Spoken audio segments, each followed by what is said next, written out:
And welcome back to the hottest marriage show in our living room. It's I, John D, and Kanika, a.k.a. Dude. And Too Much Podcast. How you doing this morning? I'm well, you? I'm pretty good. It's been a minute since we've been out here. What's been going on in your life? Nothing much. Yours? Just doing summer school. And I'm enjoying it. I got another week. It's only a 4-day summer school week. So I'm enjoying these long weekends. And I enjoy being in there with the kids. I try to focus on, I guess, not necessarily the academics, even though I've convinced them that if they get that portion done, we'll enjoy the rest of the day. But I think that I understand more on how kids can learn at that age. So I'm just trying to learn how to help kids receive the message from their other teachers, because they're not going to have me forever, right? So I'm like, what could I do to convince them that the teachers that they're going to get has the same interest that I have, except they don't know how to say it right. So if they can go in with the intention and going to get what they're supposed to get and not get distracted by their appearance or how they sound, they can be more prepared as young adults. So that makes me feel really good about trying to figure out how I can convince these little kids to get what these adults are trying to give them. Yeah. Being proactive in that way. So, before I used to think about different teaching practices, but none of that matters if you don't know how to communicate with your audience. So I think that's been fun. That's what I've been learning this summer. And I feel like,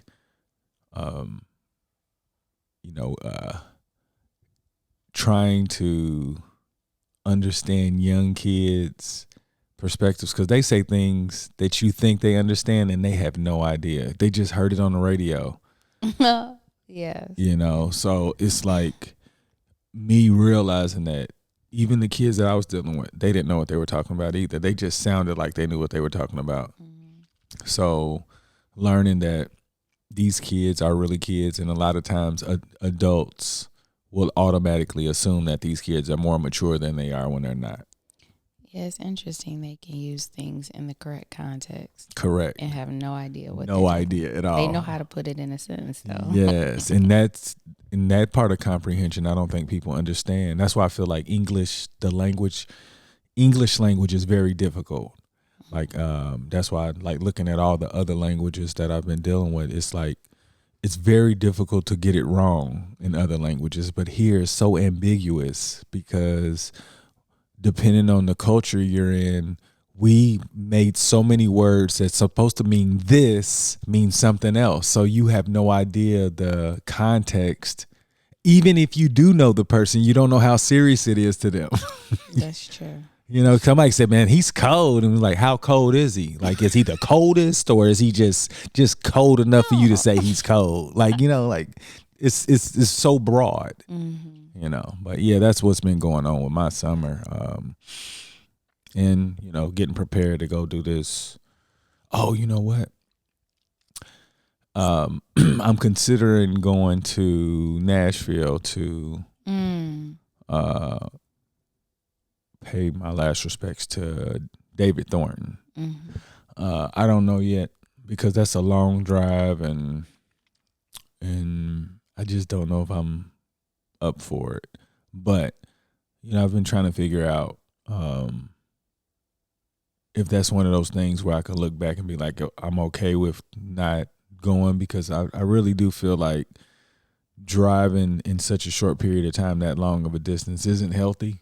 And I think he would understand, but I'm thinking, am I being selfish, or is it something that I can do? So I'm still hopefully I can figure it out. I'm not in a rush to make a decision, but I would like to do the right thing. I wonder, paying respects, does it really have to be in the form of putting on a suit? No, walking into a church and looking at a casket and sitting down? I guess it's not really that. It's more so being able to see other people and how they viewed him, to see, because I know like the way that people talk about him, like The posts have been beautiful. yeah, like like the friends that I have, like it was so many things about how he would make you laugh and put a God Jesus scripture along with it. You know what I'm saying? Like it was all good stuff. And and I understood all of that too, because a lot of that I was there for, and it's more so just to, because I don't see opportunities like that happening again, and then for his name, you know what I'm saying, outside of like people just, they're together and they'll mention them, but I feel like it'll be a good time to hear other people talk about those stories, because they were just the way that people typed on Facebook. It was like, just imagine if they were to talk about it, and then you could just hear how happy that he made them feel. One person said, I met his laugh before I met him. And it's so true. It's so true. And even with us, if someone who knew us as kids or in college or as an adult talked about us, they could have a whole different perspective on who we were. So I could only imagine who David, I would love to hear who he was as a kid. Yeah. He was probably a handful. But also, going through those parts of life, it's nice to hear from other people. Absolutely. Yeah.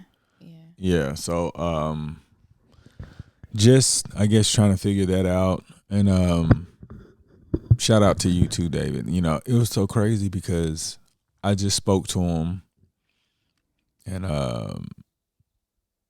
I didn't, he gave me optimism, but I didn't believe it because I know what he's been going through, and he did mention a hospice. And typically when I hear hospice, I know that your body's probably completely shutting down, and they have a better idea, and your will at this point is to be comfortable in your passing. Yeah. And yeah. I mean, I hate it that he like, nobody wishes their last 4 or 5 years of their life to go the way that he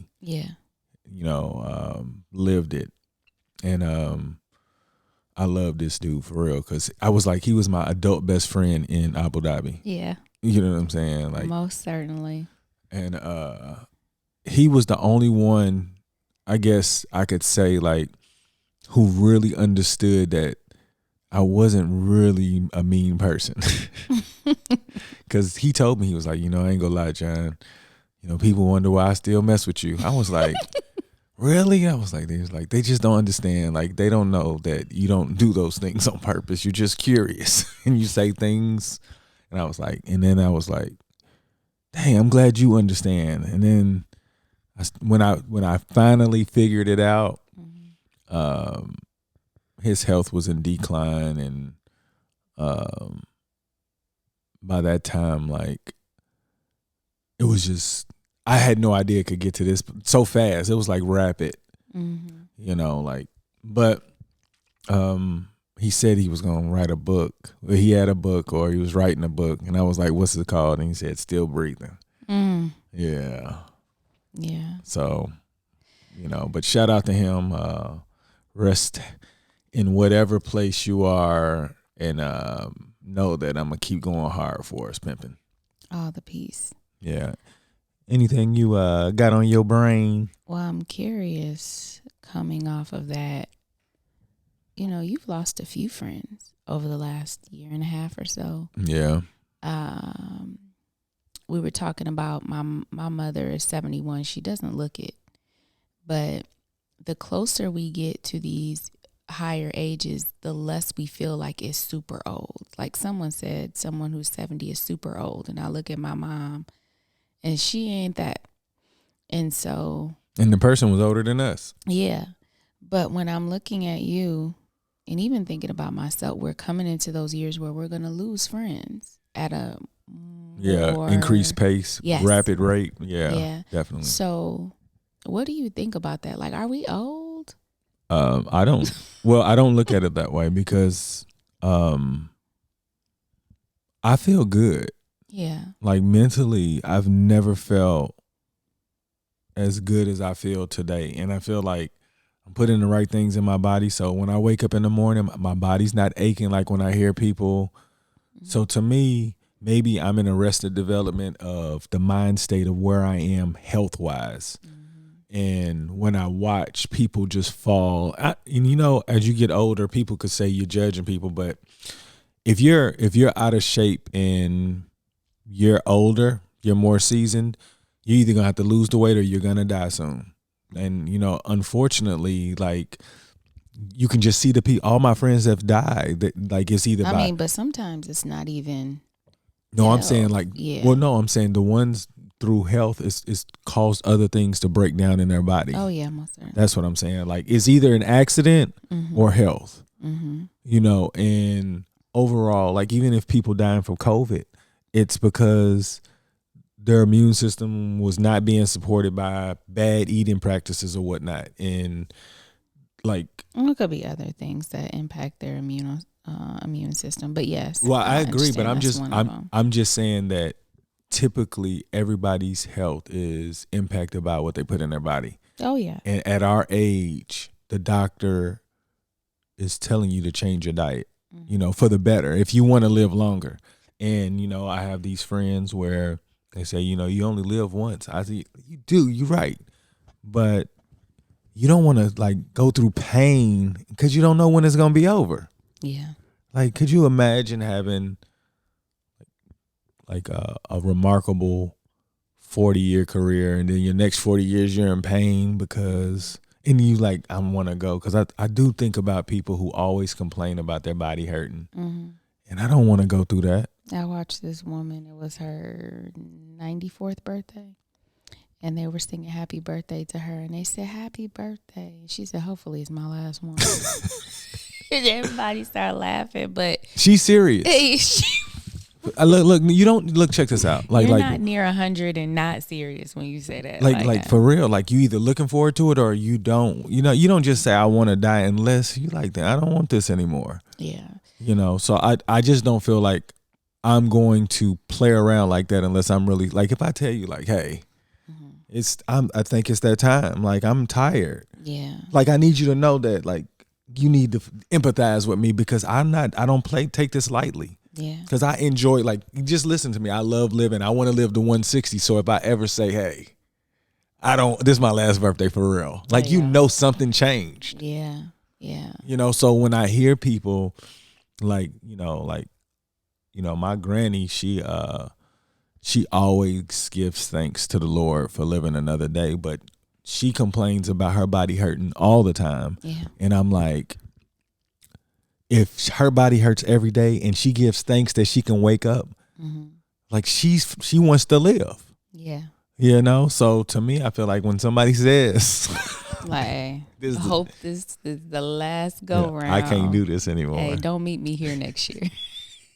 But yeah, like as far as your mother, like she looks great, you know, and I feel like when I look at people in their 70s, I just hope that, you know, we can move around, if not a little more gingerly, with some flexible footsteps without any assistance, you know, like, you know, because, I mean, she still travels. Yeah. And her bearings are all there when you speak with her. And I think that we'll be able to get there, but hopefully we'll be a little better because, you know, we have more information to reduce the chances of falling a little faster than others. That's true. Think about that. A couple of things, I guess. So a couple of weeks ago, for you all to understand, I was in an accident and learned that I had a concussion, which it messes with my speech a bit. So, but we started talking about the doctor said, you know, for me to be very careful because if I happen to fall, because I don't have very good balance right now, but if I happen to fall or hurt my head again, it could cause permanent brain damage rather than me just recovering from this concussion. And when we were talking about that, I think yesterday or the day before, and then you were like, well, imagine football players.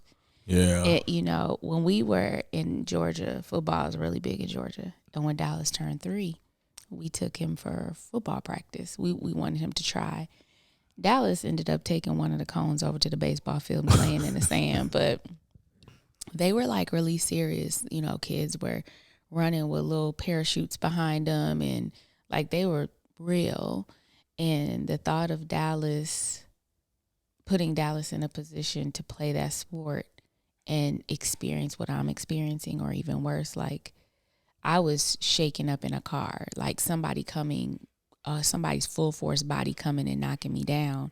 I don't really know what that would feel like, but this don't feel good. And so it makes me think of those who do suffer these types of injuries, whether they're our age or even younger, if they're athlete, and it's like your body is breaking down. Like the way I move now, I feel so old. The way I stand up, and if I can't get my balance, I feel like, damn, am I old?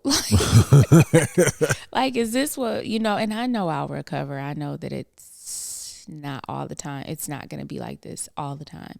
But it's even in the accident, in the moment, and just trying to make sure that I made it. You know what I'm saying? It makes me think of the length of life. Yeah.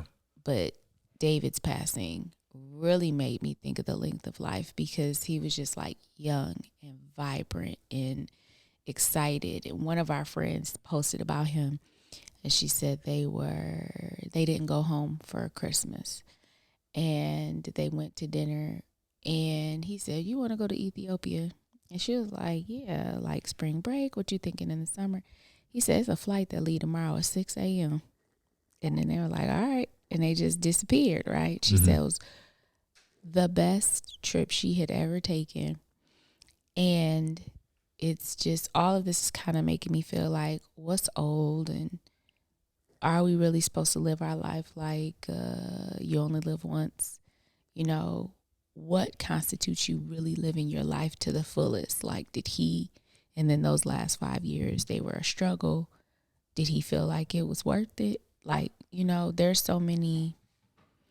Now I feel like my age, if I were more of an elderly person, if this is the life I would live, that would really bother me. Like, I want to be vibrant and active like my mother, and so that's why I wanted to ask you if you felt like we're getting old, we're at that point where we're losing friends at a greater pace, and not from freak accidents or incidents, but sometimes it's just because we're getting over there and our bodies and our choices are catching up with us. Yeah. You're right. Like that's, I mean, I don't feel old at all. I I don't think about it as much as, I don't think about it at all, to be honest, unless somebody's talking about going to the gym and they're our age. Rue sent me a Instagram thing that said it was an African dude being interviewed.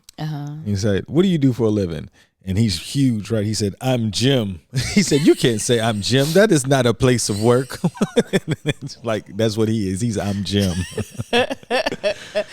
But yeah, like, I just can't imagine. Like I said, our bodies breaking down regardless, just due to age. Yeah. So I just feel like I don't think about how I feel like right now. Like I vaguely, I'm like, I remember having those tough nights from drinking a lot, and then I have to go to work, and I just made that my baseline of this is what I feel like. And I was like, even though I knew I had to get up, I didn't like how I felt throughout the day. Like, you have to use the restroom to get all that stuff out of your system and all of that.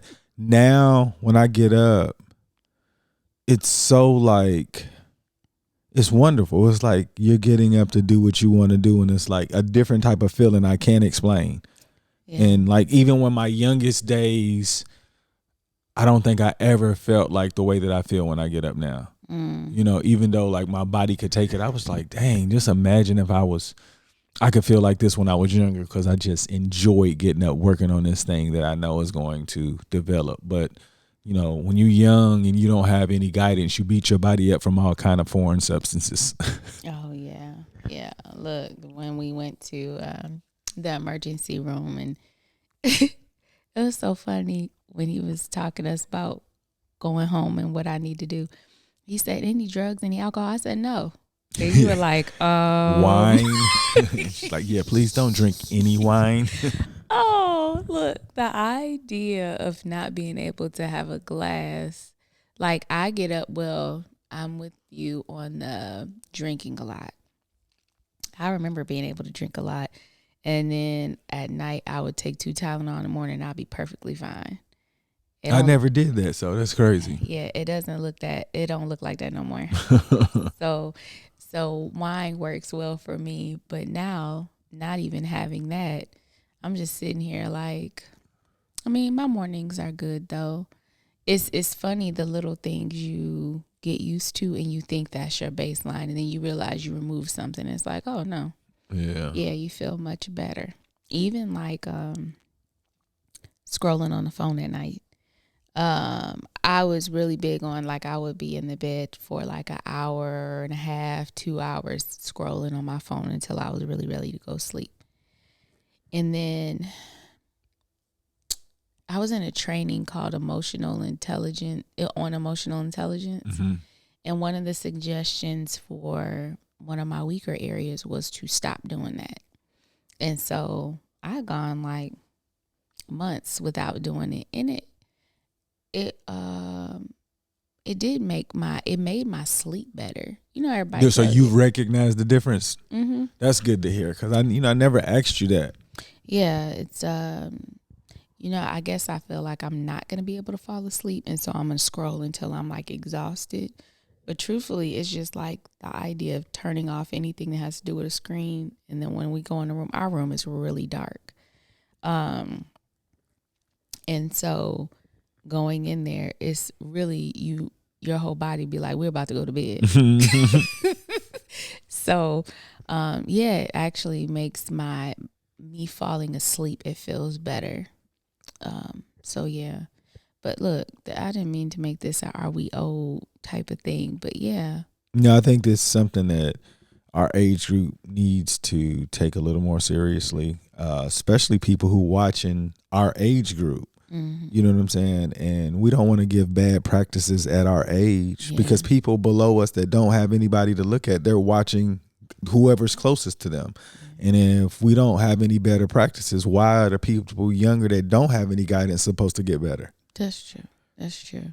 Yeah. So I feel like this was a great thing to dive into, because I don't think this is like regular conversations in anybody's life.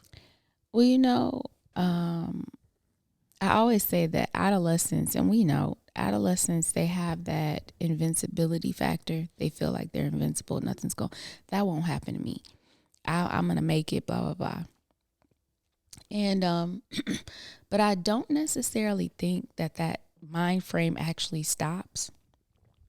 When I think about eating and drinking in my older years, how much drinking can I tolerate and drive or not? And you shouldn't be at all. You know what I'm saying? All of the invincibility things are kind of slipping away from me. Last year I went to my doctor and I got put on a medication. And she's like, you have to do this, this, and this, and then we can wean you off. But then you start to feel like I'm at that point where people giving me pills, and my life is changing and I'm aging and I feel less invincible. I don't feel, I really see my mortality a little bit more now. And it's weird to be here. because I can still see myself when I was just floating around thinking that I was okay, Yeah. you know? And getting back to our friend, he definitely lived his life to the absolute fullest until he couldn't. But I really want to prolong that. I want to make it a little bit further. I want to see my grandchildren. I would like to see a couple generations after me, a few generations after me. It would be great. But I don't want to be here. And that's the other thing. I don't want to be here and suffer. Like, I don't want to be here and ache every morning when I get up. I want to be able to live. So, What is living, though? I guess I want to be able to, like, when I think of your granny, she's like shut in the house most of the time. It's hard, it's painful to move around and get out and get you into the car and get you out of the car and do, you know, I want to be mobile. Mm-hmm. And I know my great aunt, I love her to death. And she's about the age of your grandmother. And she doesn't move around a lot either. Actually, when I got in the accident, I was on my way to see her. And when I think about her, she says, my hands hurt from, the arthritis. When you talk to them, you're going to spend like the first 10 minutes talking about the ailments, right? Mm-hmm. Before you get to any other conversation. And I believe their life is precious, and I definitely wouldn't want to be in a world where they're not there. But I also think to myself, if I, when my body breaks down, how long am I gonna, what is quality of life? You know what I mean? So what do you think you could do to ensure that you can at least increase that? Like, what do you think you could do so that, because to me it sounds like it's a concern. It is. I think there are things I could definitely do to manage my health. I just don't. One of the things that requires absolutely nothing of me is I'm a little nervous with the idea of driving. So I'll just have you drive me everywhere. I'm just driving Miss Daisy. But I don't know. I guess I really need to take stock of, okay, so where are your problems? And what is it that you can really do? Because the last couple of weeks and not being able to move, and when I get up, I feel like I'm on a fall, or like I can't even walk the dogs. I can't do any of that stuff. And it is really making me think of, I'm on the track of being like this in my older years by the way that I'm living now. Do I really want that? Because this might have been a really great experience for me, because I got a snapshot of what it could look like if. Yes. Yeah. Understanding what it is when you can't really move around well, like our elders are doing. And I'm like, oh, I feel so bad. Let me go run and do XYZ. I can't. And just imagine, like, it could be worse. Yeah. And I'm very thankful. Like, you're functional. Yeah. Yeah. Yeah. Very, very much so. Just, speech a little bit. I can dig it. Like, I appreciate you sharing it, because, like, I didn't know that that's something you had been thinking about. Like, because to me, I feel like some people will get a consequence and don't learn from it. Yeah. And they'll talk about it, but they don't know the steps on what they need to do. But if this is getting you to think about it, I feel like you're a step closer to not living the life that you're worried about. Yeah. My mom had to help me move around this week. If anyone has ever been helped by a 70-year-old, it's very humbling, because you think it, supposed to be the other way. It's not. So. No doubt. Shout out to her, because she was definitely concerned. Hey, that woman was doing all the stuff for me. All of it. She was like, everybody has been great. Even the kids, I appreciate them. Like, our daughter is definitely a police officer. I feel like that's really where she's supposed to be, because she stayed on top of me this week. And my son is like, we have a very interesting relationship. Like, he just likes to be near me somewhere. And so I've always been watched over, but I feel like I'm at an age where I'm still supposed to be caring for and not being cared for. So, and I might be on the fast track to that with my current practices. So maybe I need to be a little bit cognizant of what you're doing. Yes. For sure. And intentional about the things that I do now. No doubt. Well, you know I can help you. I'm just the way that you want to be helped. Oh, okay. Not the way that I used to help. Hey, okay. Yeah, when I was pregnant, this man was like, I said, I don't want to gain weight. He said, well, then let's walk every day. And then he was power walking. I was stressed out. It couldn't even make. Yeah, let's do it according to how I can handle it. Okay. For sure. But anybody you want to give a shout out before we get out of here? David. Shout out to David Thornton for sure. Yeah. Yeah. Anybody that was blessed enough to be touched by him, condolences, and hopefully you got some type of message on his passing for you to grow as a person. Don't let his death be in vain. Y'all make today better than yesterday. Don't worry about anything you cannot control. GATA. Get after that action, or that action will get after you. Be great on purpose. Boom.